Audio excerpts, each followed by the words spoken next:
के लिए आज लोग मर जाते हैं, अपना धर्म ईमान बेच देते हैं, सब कुछ करते हैं, चाहे उनको कुछ भी करना पड़े, लेकिन गद्दी उनको मिलनी चाहिए, और वो दोनों गद्दी को ठोकर मारते हैं। कहाँ गया है वो हिंदुस्तान के संस्कार? इसीलिए आज ये हालत है हमारी। ये सोने की चिड़िया कहलाते थे। यहाँ विदेशी लोग भी शासन करने में नाकाम हो गए थे कि इन लोगों का इतना ऊंचा चरित्र है, इतने संस्कार इनमें हैं, ये इतने सच्चे और इतने ईमानदार हैं, इन लोगों का इन पर शासन करना बड़ा कठिन है। लेकिन आज जो उन्होंने बीज बोया था फूट का, जो उन्होंने बुराइयां डाली थी, आज वो बुराइयां पैदा हो चुकी हैं। इसीलिए हमारा समाज दूषित होता जा रहा है, देश बिगड़ता जा रहा है, घर घर में शराब बिकती है, सरेआम अंडे मांस बिकता है। अरे जो इंसान जैसा खाता है वैसे उसके विचार, वैसे ख्यालात, वैसा जीवन और वैसा हाल होगा। जैसा अन्न खाएगा वैसा मन होगा, जैसा मन होगा वैसे विचार होंगे, जैसे विचार होंगे वैसा ज्ञान होगा, और जैसा ज्ञान होगा उसमें वैसा ही विवेक पैदा होगा। न्याय की बात करने वाला भी नहीं रहेगा, क्योंकि फैसला उनके हाथ में जाएगा। तुम दूसरे का मांस खाते हो और उसको काटते वक्त कितनी पीड़ा हुई होगी। अगर हमें कोई उंगली भी काटता है, हमें कितनी पीड़ा होती है। जिस जीव को मारते हैं वो चिल्लाता है, मुर्गा कबूतर है या और कोई चीज़ है तो फड़फड़ाता है बेचारा, उसको दर्द होता है, वो बद्दुआ दे के मरता है, और वो बद्दुआ उसके मांस में शामिल होती हैं। उसको खाने वाले कैसे अच्छे इंसान होंगे। किसी के बच्चे खाते हो, किसी को मार के खाते हो, जीव हैं वो। ये सोचना चाहिए वो छुरी उनके हाथ में और तुम्हारी गर्दन हो, क्या तुम कटवा लोगे अपनी गर्दन को? लेकिन नहीं सोचते ये लोग। उस गंध को खाने की बजाय प्रकृति ने बहुत सुंदर चीजें दी हैं, जिनको खाने से विचार अच्छे होते हैं, तंदुरुस्ती रहती है, रोग बीमारी से बचते हैं। लेकिन आज तो इंसान इतना लालच में डूब गया कि वो सोचता मैं जिंदा रहूं और सब मर जाएं, और उसके लिए बुरे से बुरा कर्म करने से नहीं चूकते। सब्जियां बोने वाला उसमें जहर डालता है, ये नहीं पता इस सब्जी को इंसान खाएंगे। देखते हैं 4 साल का बच्चा है, ब्लड प्रेशर है उसको, 3 साल का बच्चा बच्ची है, उसको शुगर की बीमारी है, 20 साल का लड़का है, शाम को सोता है, सुबह को उठता नहीं है। किसी को तुम अच्छी बात बताते हो, वो मारने के लिए तुम्हें तैयार हो जाता है, गोली मार देता है। क्यों? कि वो जहर जो भरा गया उस जहर में है ये क्रोध, नहीं तो उनमें ये क्रोध नहीं था। जो चीजें खाते हो, फल खाते हो, दूध खाते हो, सब्जी खाते हो, अनाज खाते हो, सब में जहर है। आप लोग किसान हो, फसल बोते हो, 5-5 बोरे तुम खाद के एक एकड़ में डालते हो, लेकिन तुम्हारे खाने वाले गेहूं के लिए डालते हो इतनी खाद, वो अलग रखते हो आप। ये नहीं सोचते उसको भी इंसान खाएंगे। सब्जी बोने वाले से पूछ के देखो, दूध और मिठाई बनाने वालों से जाके पूछ के देखो क्या क्या मिलाते हैं इन मिठाइयों में। कोई भी चीज़ अछूती नहीं मिलती, पानी भी शुद्ध नहीं है, दवाइयाँ शुद्ध नहीं है। जो इंसान को बचाने के लिए, उसके रोग बीमारी को कम करने के लिए उन दवाइयों को भी नकली बनाते। क्यों? कि उनकी जेब भरनी चाहिए और सब मर जाए, वो जिंदा रहने चाहिए। क्या वो जिंदा रहेगा? अगर गलती से उसके लड़के ने खा ली या उसने खा ली तो वो जिंदा रहेगा? फिर वो दवाई किस काम के आएगी? इंसानियत इस तरह से खत्म हो गई। जब ऐसे हालात हो जाते हैं, वहाँ भक्ति की, वहाँ ज्ञान की, वहाँ मर्यादा की बात करना बंदर को शीशा दिखाने जैसा है। इसलिए आप लोग सत्संग में आते हो, आपसे आशा की जा सकती है कि आपको संकल्प लेना चाहिए कि बुराई नहीं करेंगे, पाप कर्म नहीं करेंगे, जितना होगा अच्छा करेंगे, अच्छे संस्कार बच्चों को देंगे, हमारे साथ मिलने जुलने वालों को भी अच्छी शिक्षा और ज्ञान की बातें बताएंगे। तुमसे सब आस रखते हैं। एक बड़े से बड़ा पापी पाप कर्म करता है और तुम्हारे से चलते हुए कीड़ी भी मर जाती है, तुम्हारा हाथ पकड़ के कह देगा कि तूने कीड़ी मार दी, तू किस चीज़ का सत्संगी है।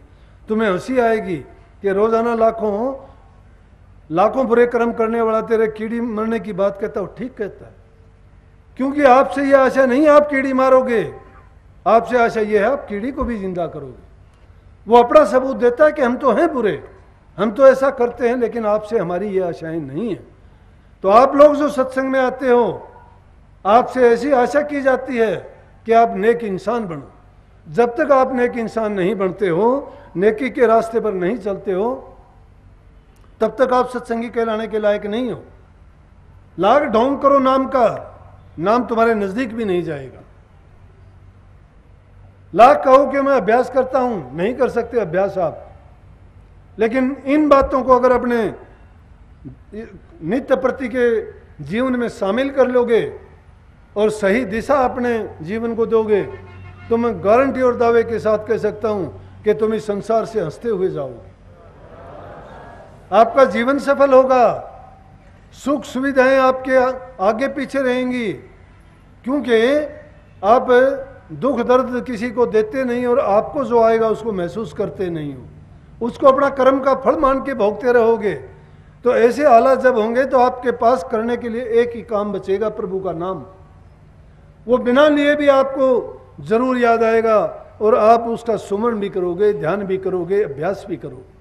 और जब भी बैठोगे तभी तुम्हारा ध्यान लग जाएगा, ये मेरा दावा है। लेकिन करना सीखो, बातों से भगत नहीं होगे। बोलने चालने से, कहने सुनने से, पढ़ने लिखने से, ये सारे के सारे क्या है? वाचक ज्ञान है। ये वाचक ज्ञान से बात नहीं बनती। लेकिन जैसे स्थूल से सूक्ष्म में चले जाते हैं, वर्णात्मक से हम धुनात्मक में जा सकते हैं।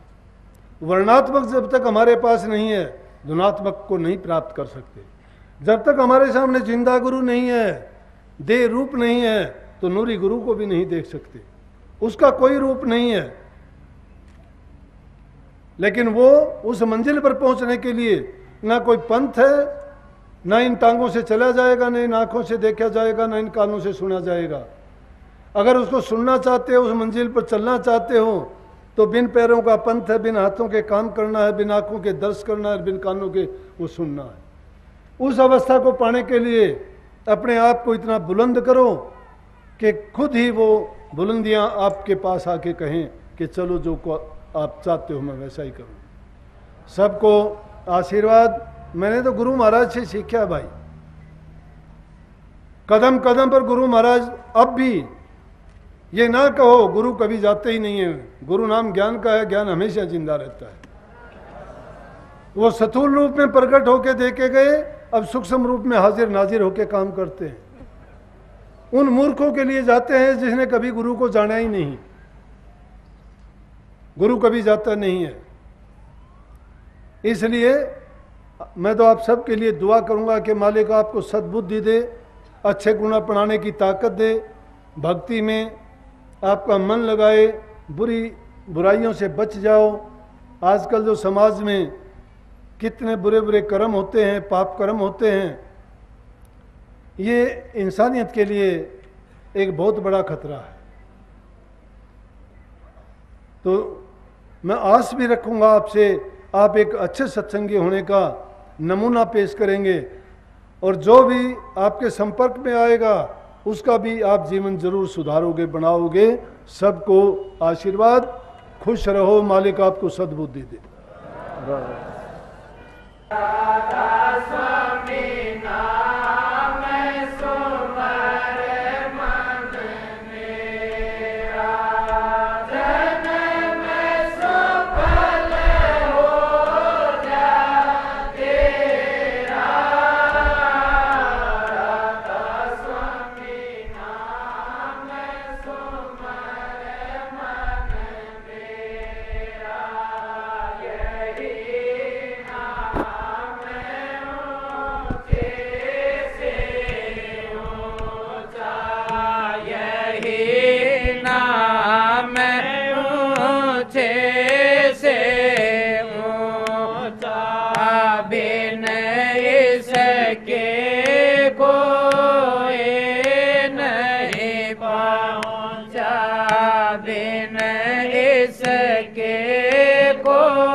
जन्म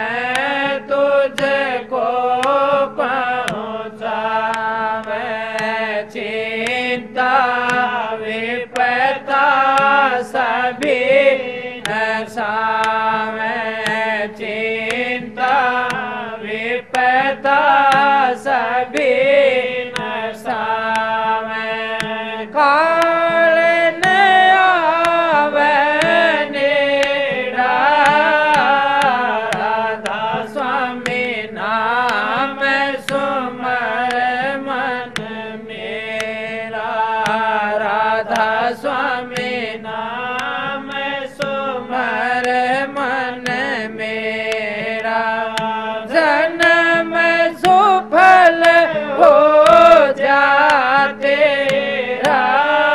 राधा स्वामी नाम सुमर मन मेरा प्रीत करो सतगुरु से प्यारा प्रीत करो सतगुरु से प्यारा मुर्द घाट से हो न्यारा मुर्द घाट से हो न्यारा गगन मंडल कर डेरा राधा स्वामी नाम सुमर मन मेरा राधा स्वामी नाम सुमर मन मेरा जन्म सुफल हो जा तेरा राधा स्वामी नाम सुमर मन मेरा दादू पलटू नानक कबीरा दादू पलटू नानक कबीरा स्वामी साल गया रे मान फकीरा स्वामी साल गया रे मान फकीरा सभी ने इसको टेरा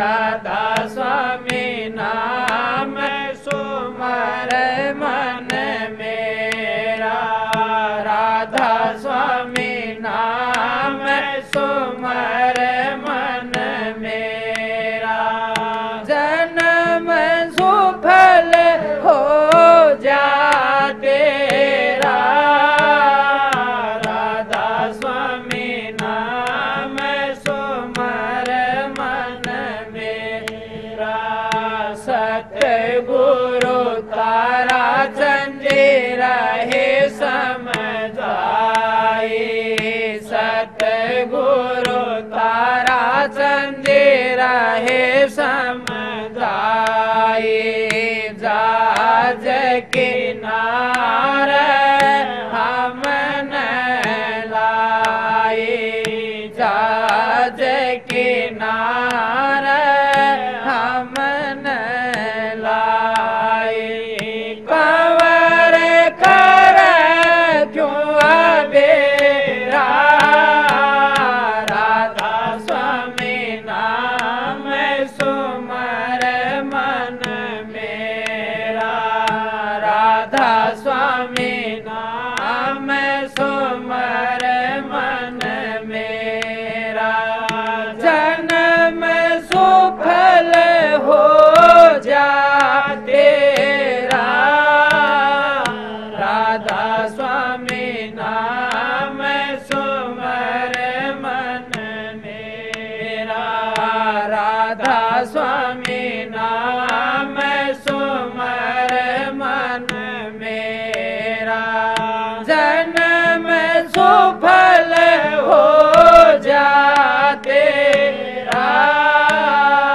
राधा स्वामी नाम सुमर मन मेरा आरती आगे राधा स्वामी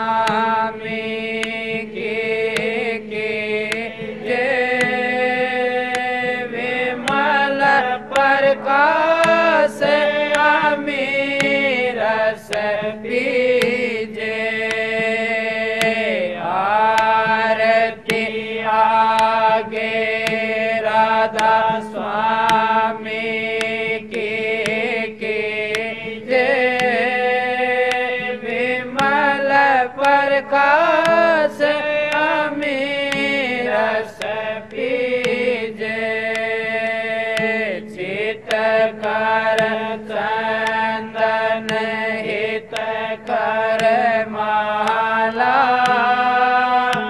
आन चढ़ाऊं स्वामी दीन दयाला चित कर चंदन हित कर माला आन चढ़ाऊं स्वामी दीन दयाला गगन का थाल सूरत की बाती शब्द की जोत जग दिन राती आरती आगे राधा स्वामी की जय विमल प्रकाश अमीरस बीजे आरती आगे राधा स्वामी की जय विमल प्रकाश अमीरस बीजे सहस कवल दल घंटा बाजे बंकनाल धुन शंख सुनीजे सहस कवल दल घंटा बाजे बंकनाल धुन शंख सुनीजे ओंकार धुन तीर कुटी बाजे सुन शिखर अक्षर धुन गाजे आरती आगे राधा स्वामी की जय विमल प्रकाश अमीरस बीजे आरती आगे राधा स्वामी की जय विमल प्रकाश अमीरस बीजे बावर गुफा लिंग सोहंग वासा सत लोक सत नाम निवासा बावर गुफा लिंग सोहंग वासा सत लोक सत नाम निवासा दास आपकी आरती गावे चरण कमल में वासा पावे दास आपकी आरती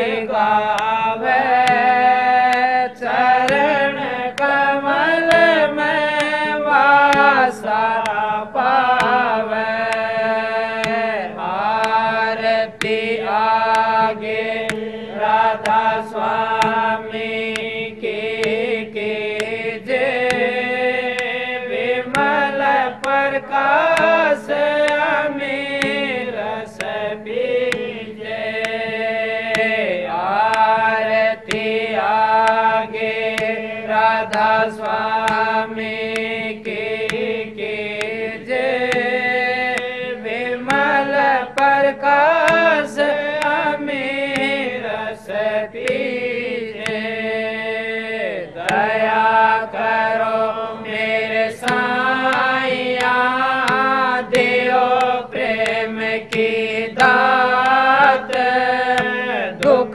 सुख दुख कुछ व्यापै